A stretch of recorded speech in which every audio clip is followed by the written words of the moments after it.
11장 드리겠습니다. 찬송가 406장입니다.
성경 말씀은 고린도전서 11장 2절에서 3절 말씀까지 보겠습니다.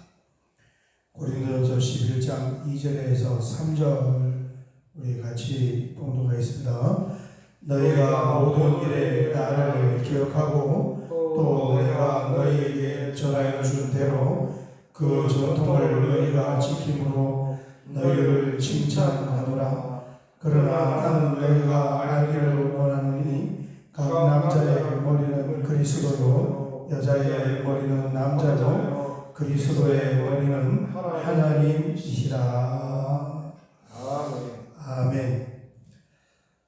새로운 한 주가 시작이 되었습니다. 이번 한 주간에도 하나님의 풍성한 은혜가 넘칠 수 있는 그런 한 주간이 되시기를 주의 이름으로 축원합니다. 아멘. 고린도 교회 성도들이 사도 바울에게 몇 가지 질문을 한 그 내용을 지금 보고 있는데 11장에서 14장까지는 공적인 예배와 관련된 그런 주제입니다. 첫 번째가 여자가 예배 때에 머리에 수건을 쓰는 그 문제예요. 이 질문이 왜 나왔을까? 당시의 헬라 지역이나 지금 중동 그 지역의 여자들은 공적인 모임이나 외출을 할 때는 이 머리에 수건을 쓰고 베일로 얼굴을 가린 거예요. 지금 문화죠, 문화. 지금도 중동 지역이나 이슬람권을 보면은 뭐 이렇게 머리를 쓰고 얼굴을 가리고 있잖아요. 그런데 이 대부분 여자들이 이제 외출과 공적인 모임, 옛날에 2000년 전이니까 우리 조선시대 때도 여자들이 뭐 한복 같은 거 이렇게 머리에다 쓰고 다녔는데, 그런데 그 당시에 그런 문화가 있었는데, 이 머리와 얼굴을 안 가리고 다니는 여자들이 있는데, 그게 바로 율락여들인 거예요. 지금 우리가 말하는 이제 노출이 심한 옷을 입는 그런 상황으로 이해를 한 거예요. 그리고 이 고린도의 율락여들을 대부분은 다 공창인 것처럼 신전에 소속이 된 그런 신전 소속의 율락여들 이런데, 그 신전에 소속된 이 여자들이 뭘 하냐면은 이제 접신을 하면, 우리 무당을 생각하면 되겠습니다. 무당이 접신을 하면은 좀 부타는 데 가서 보면은 여러 가지 그런 이상 행동들을 하는데, 그때 하는 행동이 뭐냐면 이제 머리를 풀어헤치고 나름대로 그 종교의 어떤 그 종교 활동, 예언도 하고 무당의 그런 활동들을 한 거예요. 마찬가지로 이제 이런 문화에 익숙한 이 사람들이 교회 안에서도 마찬가지로 그런 것을 보고 또 그런 것을 보았기 때문에, 고린도 교회의 특징이 뭡니까? 은사가 나타나는 것이 고린도 교회의 특징이잖아요. 그러니까 성령으로 충만하고 은사가 나타날 때 어떤 그 기독교적인 문화를 만들어야 되는데, 여자들이 이제 그런 모양을, 흉내를 그렇게 발전을 한 거예요. 머리를 벗어던지고 뭔가 예언을 하면서 성령이 충만한 그런 행동을. 그래서 이것을 보는 사람들이 뭘 연상을 하게 되었을까? 교회 안에서 여자들이 머리를 막 풀고 이게 조신하게 가리지 않고 그걸만 벗고 예언하는, 뭘 연상하겠습니까?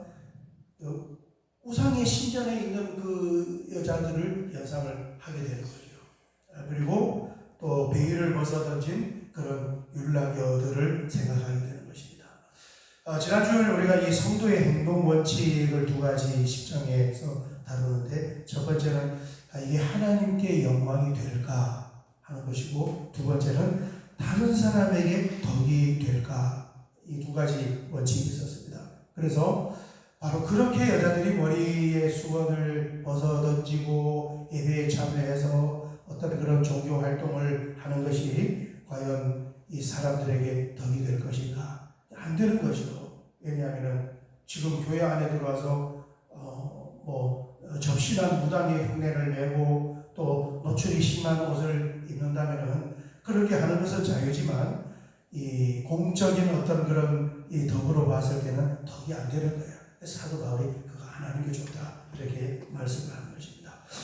이 절을 보면은 먼저 칭찬을 해요. 너희가 모든 일에 나를 기억하고 또 내가 너희에게 전하여 준 대로 그 전통을 너희가 지킴으로 너희를 칭찬하노라. 이 사도 바울이 가르쳐준 가르침을 잘 지키고 있기 때문에 그것을 칭찬을 하고, 3절 그러나 나는 너희가 알기를 원하노니 각 남자의 머리는 그리스도요 여자의 머리는 남자요 그리스도의 머리는 하나님이라. 그래서 그 앞에 8장에서 10장까지는 우상에 드려진 제물을 먹어도 됩니까? 안 먹어도 됩니까? 이 제물 문제인데, 사도 바울이 그걸 확대해서 제물 문제 간단하잖아요. 그냥 기도하고 먹으면 돼, 이렇게 하면 되는데, 거기까지만 말씀한 것이 아니라 그 제물 문제를 통해서 자유와 절제와 남용의 주제를 다뤘습니다. 오늘 마찬가지, 지금 이 머리에 쓰는 이 수건의 문제는 별로 그렇게 큰 중요한 문제는 안 되는 거예요. 지금 우리 현 시대로 봐도 모자를 쓰고 예배를 드리던 수건을 쓰고 예배를 드리던 그걸 벗고 예배를 드리던 어떤 예배 드릴 때 있어서는 큰 문제가 안 돼요. 문화적인 어떤 그런 차이일 뿐이지. 그런데 이 머리에 수건을 쓰는 문제를 가지고 사도 바울은 뭘 다루냐 하면은 남자와 여자와의 관계와 그 질서를 짚어주는 거예요. 굉장히 영적인 통찰력이 뛰어나는 것입니다. 이 남자와 여자는 에베소서에서 말한 같이 우리 결혼식 할 때 주례 때 많이 표현하잖아요. 머리와 몸에 남편이 아내의 머리이다. 머리와 몸의 관계는 이게 둘이 될 수 없어요.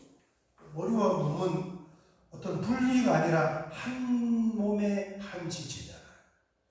그래서 머리와 몸의 관계를 부부로 이야기하고 이 머리 대신 예수님은 몸을 위해서 생명을 주었으며 한 몸이기 때문에 창조의 원리와 질서와 신학적으로 설명을 하는 거예요. 그래서 세상에 있는 이 창세기를 보면 동물들을 하나님께서 창조할 때는 다 암수를 동시에 이렇게 만들었단 말이에요.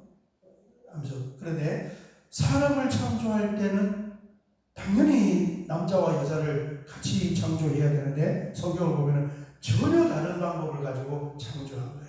그게 무슨 방법입니까? 남자를 창조하고 그 남자에 있는 갈비를 취하여서 그걸 기초로 해서 여자를 창조한 거예요. 그러니까 여자와 남자는 뭡니까? 따로따로 독립되게 창조된 것이 아니라 남자의 몸에서 여자가 나왔기 때문에 여자와 남자는 뭐라는 거예요? 한 몸이라는 한 몸. 그래서 남편이 머리이고 아내가 이 몸으로 표현을 한 것은 머리와 몸에 대한 어떤 차별을 이야기한 것이 아니라 질서를 이야기하는 차이, 이런 어떤 기능적이고 또 질서적인 한 몸은 어떻게 한 몸이 되는 겁니까? 아무나 이 남자하고 이 여자가 한 몸이 아니라 혼인이라는 그 제도 속으로 들어갈 때에 비로소 다른 김씨 여자와 권씨 남자가 한 몸이 되는 거예요. 그리고 이 한 몸이 될 때 머리와 몸의 관계인 것처럼 남자와 여자의 질서, 남편과 아내의 질서를 말하는 것입니다. 그래서 평등하지만은 여자는 머리인 남자에게 잘 순종을 해야 하고 또 머리가 된 남자는 이 여자가 아내가 한 몸이기 때문에 그것을 사랑하는데 예수님께서 교회를 위하여서 자기의 생명을 내어주신 것이 바로 주님의 머리의 몸의 사랑이었다. 이제 사도 바울의 문제. 이게 엄청난 거죠. 왜냐하면 지금 이 성경에 기록된 것이 2000년 전이면 우리나라로 말하면 고조선 시대입니다. 고조선 시대의 어떤 그 여성의 사회적인 지위나 인권으로 보았을 때는 없는 거예요. 동양만 그런 것이 아니라 서양만. 그런데 이 성령의 감동이 되어서 진리를 전파하는 사도 바울의 그 남녀의 관계, 특별히 부부의 관계, 여성의 인권을 보면은 지금 이 세상이 봐도 다 이해를 하지 못할 만큼 그렇게 깊이 있는 진리로 설명을 한 것입니다. 그래서 이 머리를 가리는 이 주제를 통하여서 남자와 여자의 근본적인 그런 질서의 세계를 말씀해 주고 있는 것입니다. 오늘 새벽에 지금 우리 이게 너무 무너져가지고 그게 오히려 문제가 되고 사회적인 문제가 많이 되는 거죠.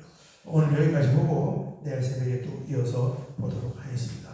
우리 주여 한번 크게 부르고 같이 한번 기도하면서 예수 믿는 가정이라도 이런 성경적인 질서가 잘 회복이 되기를 원합니다. 기도드리겠습니다. 주여 아버지 하나님 감사합니다. 새로운 한 주를 우리에게 허락하여 주시고 또 첫날을 하나님께 나와 예배드리고 거룩한 성일로 보내고 또 월요일 새벽을 깨우고 주님 앞에 나와 함께 말씀을 나누고 하나님의 소원을 부르면서 기도할 수 있는 귀한 은혜를 주셔서 아버지 하나님 정권과 사회적인 지위가 없을 그 당시에 정말 참 이해할 수 없는 그런 하나님의 말씀을 통하여서 진리의 세계를 선포해 주시는 그 놀라운 성령의 감동하신 그것을 보면서 우리가 다시 한번 반복하지 아니할 수가 없고, 하나님 무너진 이 가정의 창조 때부터 펼쳐진 그 질서의 세계가 잘 확립이 되어서 아내는 남편을 존중하고 존경하고 또 아버지 하나님을 순종하며 남편은 아내를 자신의 몸으로 생각하고 그렇게 살아갈 수 있도록 그런 가정이 회복되기를 원합니다. 말씀을 통하여서 말씀을 알고도 말미암아 우리가 그것을 가슴에 갖고 또 그렇게 살아가는 힘과 동기가 되는 줄 믿사오니 주여 주여 이 말씀을 통하여서 우리 하늘도 교회도 그 은혜가 있게 하여 주시옵소서. 아무리 여건이 신장이 되어도 여자가 머리가 되고 남자가 머리가 되는 것은 하나님의 말씀의 권리가 아닌 줄 믿사오니 건강한 가정으로 그렇게 세워지기를 원합니다.